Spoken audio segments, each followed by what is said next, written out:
think my mayoral legacy is going to be liquor license and cats. That's all right. All right. Patty Shop, 1208 Mullins Lane. Remember, I'm not a public speaker, so hang with me. Doris would have loved to have been here, but she's on a vacation out of town, almost out of state. But I was told that Mr. Mellock stopped in at Krugman's and asked about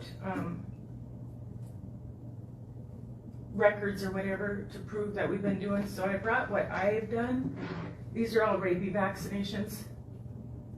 And these have been in the last 10 years, this chunk right here. So I just keep adding to it every time I do them. Like today I got 3 more put in there. So I keep track of it. All right, I met with Mayor and Mr. Lescas. I'm not good with last names, I do first names usually. And they told me to cut it down to about 5 or 10 minutes, so wish me luck because it was about 1 hour and 15 minutes last time. Okay, so since we were first contacted about the kittens on July 12th, we've been very active in doing TNR or removal. We've been indexing, which is identifying how many cats, male or female if possible, locations and etc. behind the businesses by the bank park, behind the rail yard and copper kitchen. Jeffrey asked us also to include the next deli behind the print shop, which we've done that.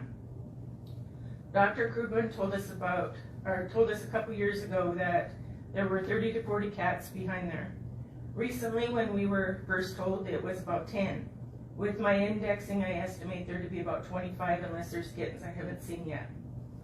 Starting with the first kittens on our first day to those trapped for today, we've been busy making progress.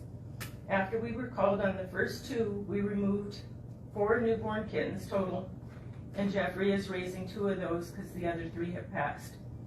19 cats have been trapped as of today. Of those, 2 were euthanized. 1 was with a baby. 1 died of probable distemper, though she seemed tame and like she might have been dropped by somebody.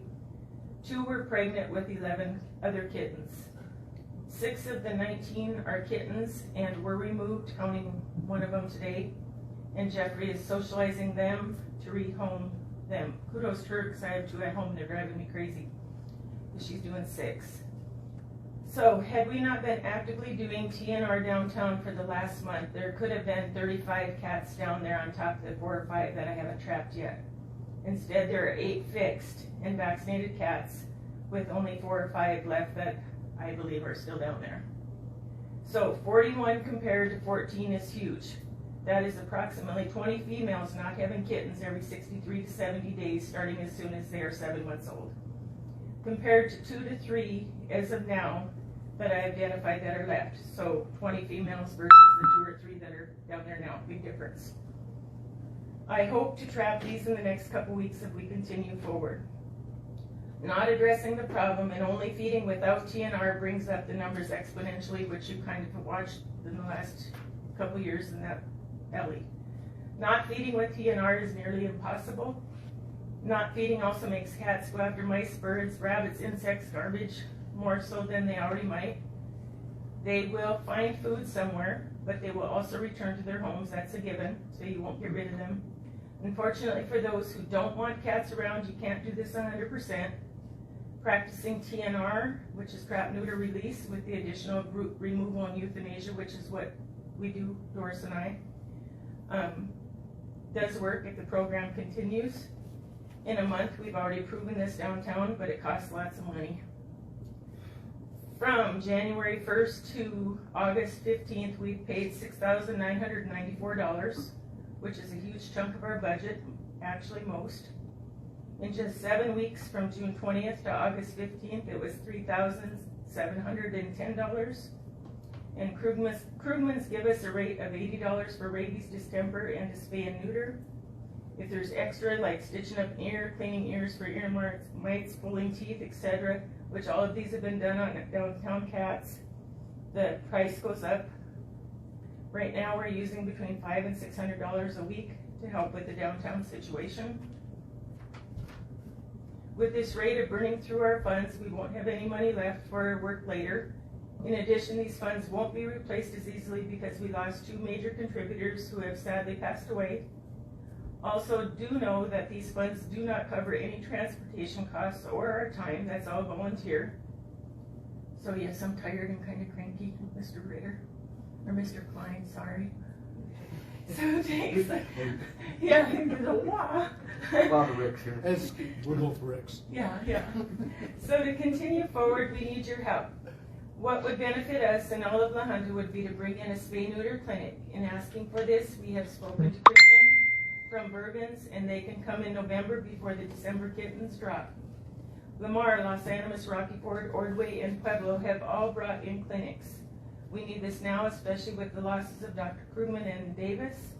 Carrie and Dr. Jane at Krugman's Small Animal Clinic have done 59 surgeries for us since March for a reduced rate. That's throughout La Junta. Krugman set this up with us a few years ago. 59 is a lot, but Bergens can do that in a day, not in 4 months. We do not have vet appointments to allow those numbers. And here are the particulars for Bergens. They schedule 4 days, 1 day each for pet dogs and pet cats. Both are fully vaccinated, microchipped, and fixed. Dog owners would have to have a copay of $45 because they have contributors that cover $55 for each dog. Cat owners pay $80 for the same deal.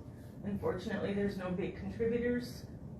They will do 2 days of feral cats, so that's up to 130 cats. They do not get the microchip. It's a win-win situation for everybody. When charged full price for all of the vaccinations and a microchip on top of spaying or neutering, that is anywhere from $200 to $300 depending on the animal, the size, and the shots. I got those prices from Krugman's. So to make this happen for the feral cat days, we would need $10,400 for 65 cats. 1 day it's $5,200. 2 days it's $10,400. They would also give us 45 traps to use, and there are particulars we have to arrange, but it is doable. I've already had 7 people who said they would like to help if we do it. We would also need a building with electricity, heat, and water. We were thinking the armory, because we thought that was city owned. Any questions? I'm just rattling it off. So How are we funded? How are we funded? Through donations only? Yeah. So now I'm going to move on to the colony caregivers, which goes along with the TNR part. Since the no feeding ordinance was passed, I have found I cannot actively trap where I have the last 8 to 10 years. Since I don't feed every morning in the same spot, the cats aren't there waiting to eat. So setting traps there is pointless. This is where feeding in one spot is highly beneficial, even downtown. Had Jeffrey not been feeding downtown before we started, there's no way I would have had the luck I had. I understand it didn't go down in the best way and I wished it had, but for my part, feeding is necessary. To trap, you have to draw in the animals. To trap a lot, you need a spot they all come to, hence a feeding station. TNR works remarkable with feeding stations. It saves time and energy, and more animals get spay-neutered and vaccinated, which means healthier animals. In my 25 years of doing TNR, this is the only way I do it, in that I'm pushing 500 animals or more. Shows proof more than my word that it does work, doing it that way. So to summarize, your ordinance has not helped me in any way. I still feed as much as I have before, but now they all come to my house, which I don't care about that. But I don't like that they're traveling across other yards that normally didn't have them in their yards. You're welcome to come and check out my yard to see that they've not damaged it in any way. Actually, it's quite the opposite. It's one of the cleanest, nicest yards in the meadows. I have played with a couple ideas to become caregivers. One, caregivers have to have a $10 permit. This money would go in a line item or cat welfare or a grant to the rescue or something, so that it goes back totally to the welfare of the animal. This permit is also proof of who caregivers are and where they are designated. Maybe having Doris and I as floating caregivers so we can kind of keep track of what everybody else is doing and making sure that it's done right. Caregivers have to show proof of TNR through vet records or rabies certificates. Caregivers must keep up feeding stations, only feed once per day, best for that location. Maintain stations, no blankets, bins, excessive bowls, etc. Only have like one bowl for food, one bowl for water, neatly placed somewhere on the premises. Caregivers would have to have written permission from owners preferably. And then another way that I was thinking maybe we can get money, I'm not sure how the logistics would be, how to earn extra funds would be like twice a year, February when taxes come out, July when little newborns are on the ground, send out a donation notice like with the water bill, where they can mail in money with the water bill. Then they could also inform where new colonies are forming, where we could go out and actively trap. And cat licenses, though I'm not sure how that worked, that's something I missed, Dr. Tooley brought up when she spoke to you guys. And that's it. Good job, Penny. Thank You made it. Whoever said that. Do we have any questions for Peggy? I would just like to make a comment. I do really appreciate all of your efforts. I've seen you guys out trapping and doing your thing late at night. Yep, 2.5 hours last night. Having a sandwich while you're waiting, and I do appreciate all of your efforts. Thank you. Thank you. Yes, thank you. I think it's made a difference. I mean, when I go down there, I see a lot of tip deers versus not now. This morning it was, I keep track of, sadly to say, I keep track of the tip deers and non-tip deers and the homeless that I have to watch out for, because they've come out at me a couple of times. So that's what I keep track of when I go downtown. And today it was 2, 2, and 2. Any other questions? Is there a place that people can donate? Yes, Lahana Animal Rescue does take donations. I mean, if... No, to you, your group. Is there a place that they can donate to your group? That's Doris, Lahana Animal Rescue. Okay. But if they give me a check or money, I just pass it on to Doris, like I did a GoFundMe page a few years ago. And all the money I gave it to Doris. Mr. Klein, She's the money person. if we wanted to do something in the future, how would you recommend we do that?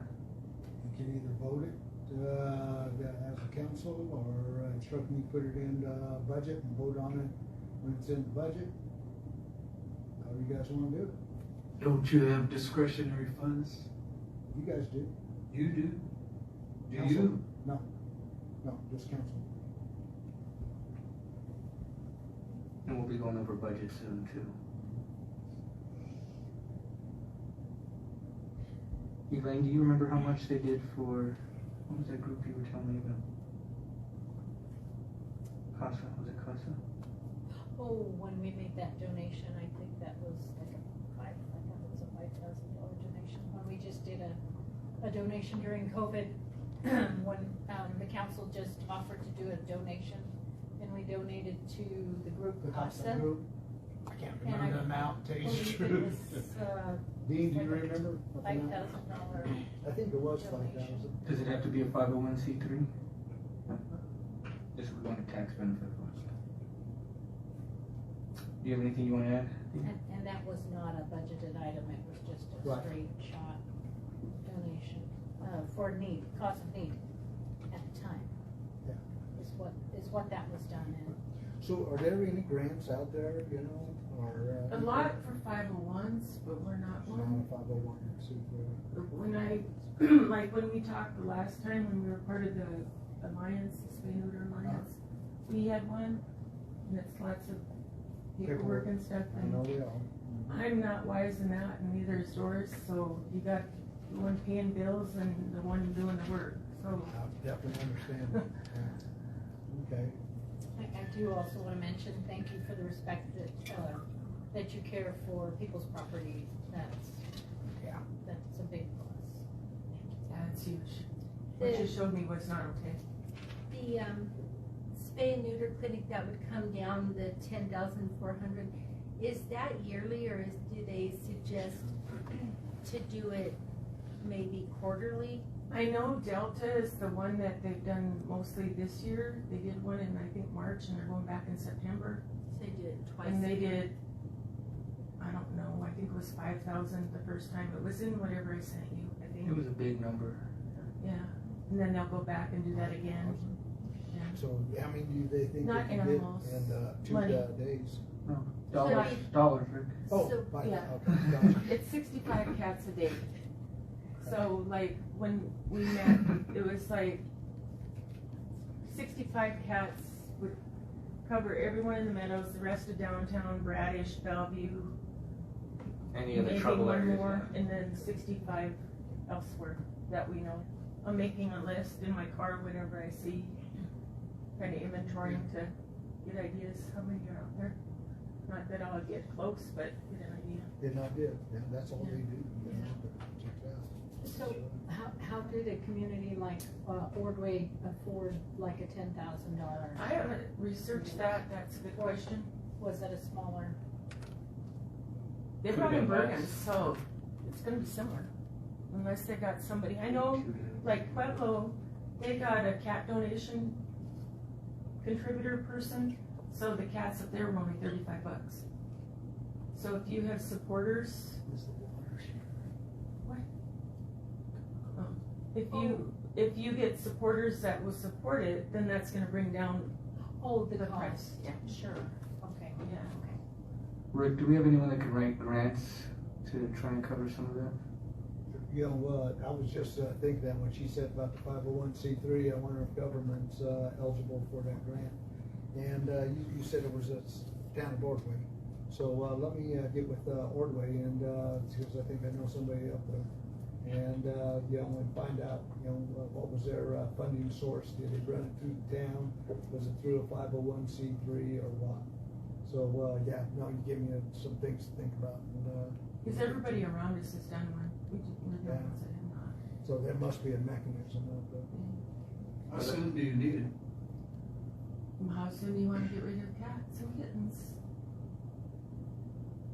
The Bergens can, just right, but I mean, if you control it, you're getting rid of the numbers, you're bringing those down. Bergens can come out in November, they're booked until November. So, Let's do some research. Yeah, Get some numbers put together, see what we can do. And then as far as the caretaker, I guess we can all research some of that if you want well, to look at Doris that. really wanted to know, or push the fact that, did you read the literature that she gave you guys all last time? That was her big concern, because that really explains a lot of it on why it's important, why, you know, TNR, everything about it. But you can't trap if you don't feed. I mean, like I was telling these two at our little meeting, I could go set my traps at 7 o'clock and have cats, 4 or 5 cats ready to go at 7:30. Now I set like 2.5 hours last night. And then I went again this morning for another 30 minutes, trying to make sure I got my 3. That's crazy. That shouldn't be that way. But when you can't feed at one spot constantly, or you have the numbers down so much that there's only a few, then it's harder to trap. Well, a lot more time.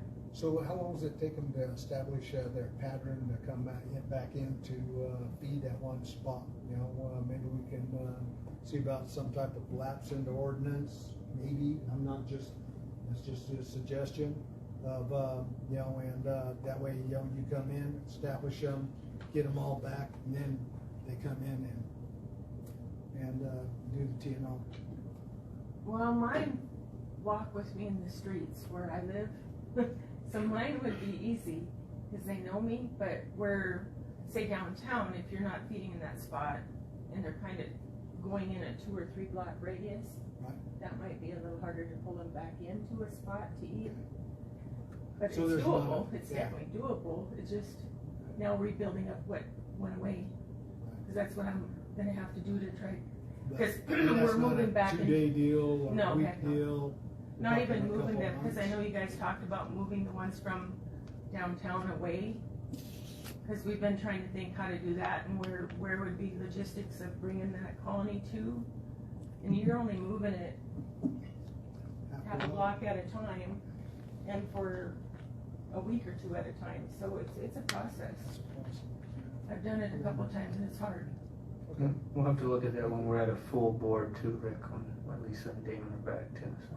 What's that? We'll have to look at that when the board's full with Lisa and Damon too. Before, Yeah, let me get some legend. So we'll update you at the next meeting. We'll update you. I hope before the Yeah. next meeting, We'll see. because then we're pushing too hard and we won't get the November time. I mean, if we have to wait too long, they'll put it out to somebody else that wants it, then we'll be into next year, and then we'll have exponential Well, numbers you on the know, ground. the other thing too is that you hope anyone watching out there can donate to your Oh, funds as well too. absolutely. Yeah. That definitely would help if anybody could donate. Yep. Contact Melanie to get it to us, or Doris Gumpy, myself, Patty Shaw. Can people make donations there at one of the clinics as Yes, well? I bet, probably. Or- Let me talk on that, and I will get back to you, because they maybe don't want to handle that money, Okay. but get it out there. Because of how we do it, we mostly work through Krugman's because they give us a reduced price. Discount. Yeah. So that makes it tougher that way too. Okay, but otherwise Lahunta Animal Rescue. Yeah, and that's Okay. Doris Gumpy, yeah. Okay. Thank you, Patty. Thank you. Thank you, Patty. Boy, Andy, top that. Top that, Andy. It's gonna be hard to do.